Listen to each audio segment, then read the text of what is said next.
In April 2016, the world was a very different place. We still gathered, without masks, with no idea what was in store for us in the future. In this parallel universe, where Barack Obama still sat in the Oval Office, global iconic sensation Beyonce dropped Lemonade, the visual album, and the world reacted immediately as Bey introduced us to our new nemesis, Becky with the good hair. Now, under very different circumstances, Beyonce brings us a new visual album, Black is King, released exclusively on Disney Plus and inspired by her work on The Lion King. I'm Ronald Young Jr., and I'm on the couch.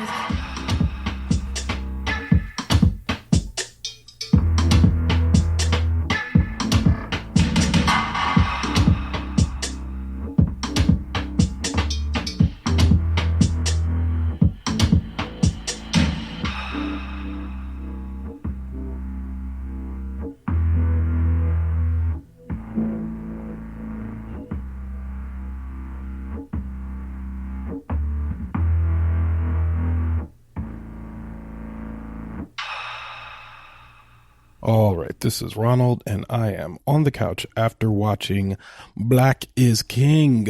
Black is King, brought to us by Beyonce on Disney Plus, starring Beyonce Knowles-Carter, Tina Knowles-Lawson, Jay-Z, Blue Ivy Carter, Rumi Carter, Sir Carter, Kelly Rowland, Lord Afrixana, Lupita Nyong'o, Pharrell Williams, Naomi Campbell, Shatta, Wale, and many, many others. Directed by Beyonce Knowles-Carter, Emmanuel, Adjei, Kwasi, Fordjour, Blitz, Bazawule, Ibra, Adjei, Jenn, Nikiru, Jake, Nava, Pierre, Debusschere, and Dikayl, Rimmasch. Hopefully I didn't butcher those names. Oh, written by Beyonce. Yrsa, Daley-Ward, Clover Hope, and Andrew Morrow, featuring poetry by Warsan Shire. Based on the album The Lion King, The Gift, which was put out by Beyonce, I believe last year, around the time, either before or after they came out with the new photorealistic version of The Lion King. Again, the title of this is Black is King. This is going to be a little different because this wasn't exactly a movie. This was a visual album. So I'm kind of reviewing music at the same time I'm reviewing the visuals that came with this. This is available on Disney Plus. And let me just say, with the amount of dancing and unapologetically, like, I'm surprised Disney said this was okay. Like, I feel like this is the type of thing that could only come out on Disney Plus in the moment that we're in right now, not just pandemic, but post this kind of racial quasi awakening that people had after the killings of Ahmaud Arbery, George Floyd, and Breonna Taylor, and Elijah McClain, and, you know, many others. I feel like this could only exist now because I'm sitting here watching this and it is very, this is unapologetically black. And I love it. I loved watching it. But it's surprising it's on Disney. I can't imagine the Disney execs at the top just being like, yeah, that's right. Black Lives Matter. Yeah. Black it up, Beyonce.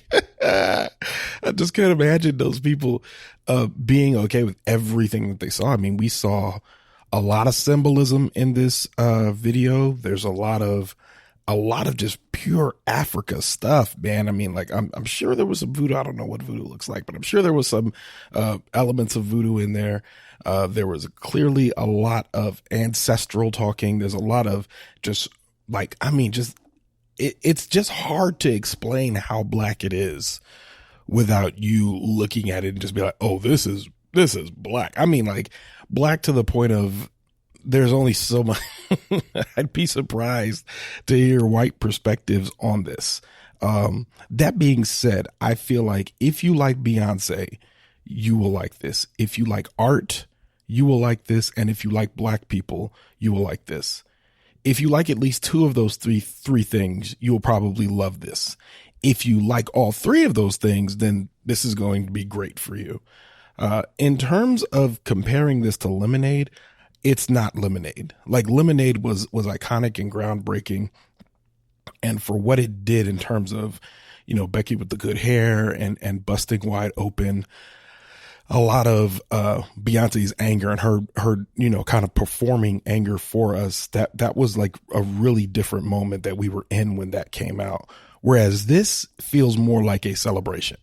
This feels like a celebration of blackness in a way that I think the only other way I can match it is through Beyonce's Coachella performance, you know, where if Beyonce's Coachella performance was a celebration of being a black American, this was more of a celebration of universal blackness down to our ancestral roots.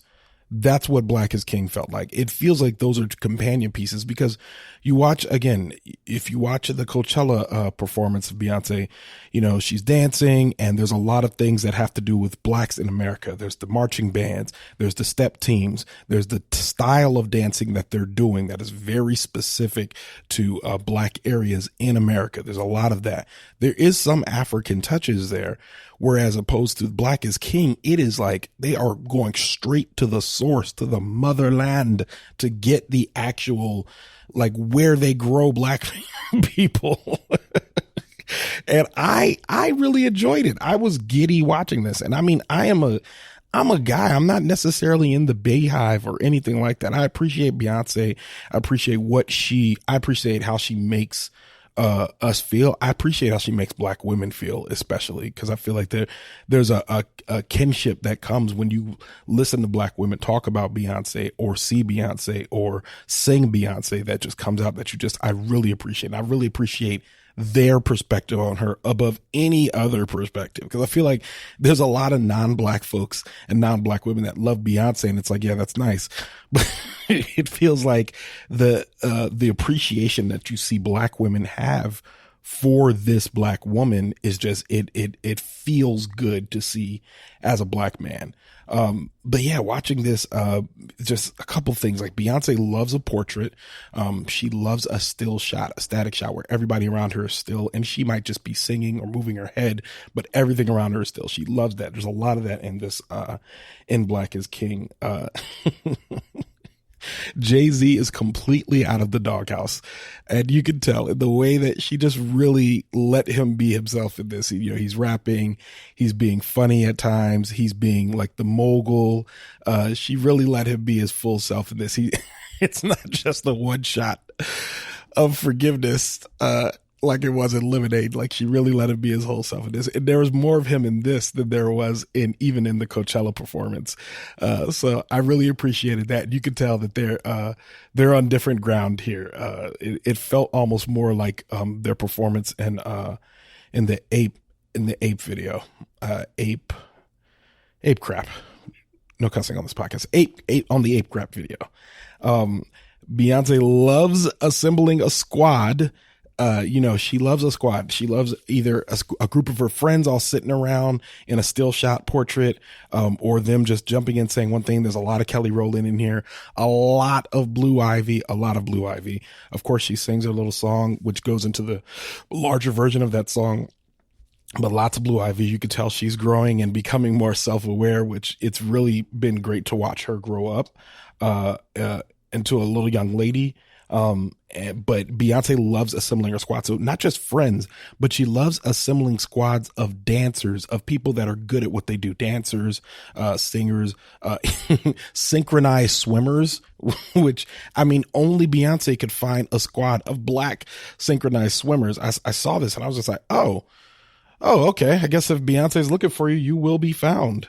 And it's just, I don't know, every time you saw them, like large groups of black people together, it felt like such a celebration. Like, I really enjoyed it. This felt like just a bit of catharsis. Like I can't be really critical of it because it's just watching it. I'm just like, man, I'm having a good time watching this. And Beyonce's so generous with her spotlight. There were so many times when this is obviously a Beyonce piece. There's a lot of Beyonce in it, of course, but there was many times where she stepped to the side to allow somebody else to have the spotlight. Whether it was a fellow African artist, Pharrell shows up in here.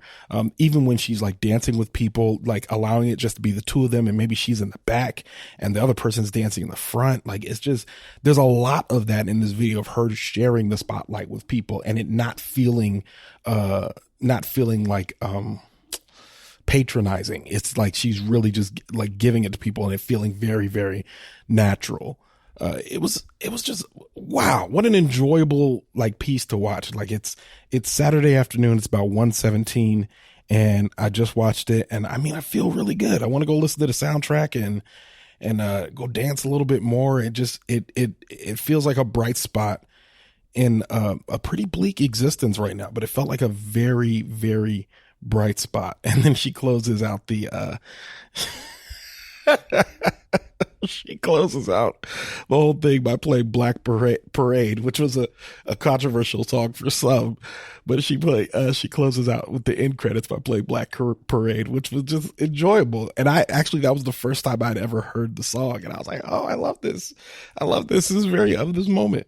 So it was great. I think it was great. It was amazing. I think it's available on Disney Plus. I think you should watch it. I think it's fine for your kids to watch, especially your little girls. But this is for everybody. This is not just for little girls. But I just want to emphasize your little girls on this one, because I think it's important for everybody to see powerful black women presented in this way on Disney Plus. We've come so far. So exciting to watch. I don't really have a rating for this because it's kind of hard to rate a visual album. I like it. So I do this on a like or don't like, and I really like it. I think a lot of you are going to like it as well. If you've seen the movie Guava Island, which is available on Amazon Prime, which is Donald Glover's movie that he did with Rihanna. And it's basically his own version of a visual album with a couple of songs that he did. This Black is King, I had listened to Lion King, The Gift, and there was songs I liked on it. I was like, oh, this is I'm enjoying this. But after watching this, I really appreciate those songs, and it'll give me a visual connection with these songs. And going forward, I think I'm going to appreciate them even more. So fantastic job, Beyonce. You get the approval of Ronald Young Jr. and all 17 of his listeners of this podcast. And with that, Leaving the Theater is a production of ohitsBigRon Studios. Theme music by the mysterious Breakmaster Cylinder. To find out more about this show and other ohitsBigRon Studios shows, follow me on Twitter and Instagram at ohitsBigRon. That's at ohitsBigRon. If you like this show, check out our sister show, Time Well Spent. Leaving the Theater will be back soon, but until then, I'll be here on the couch.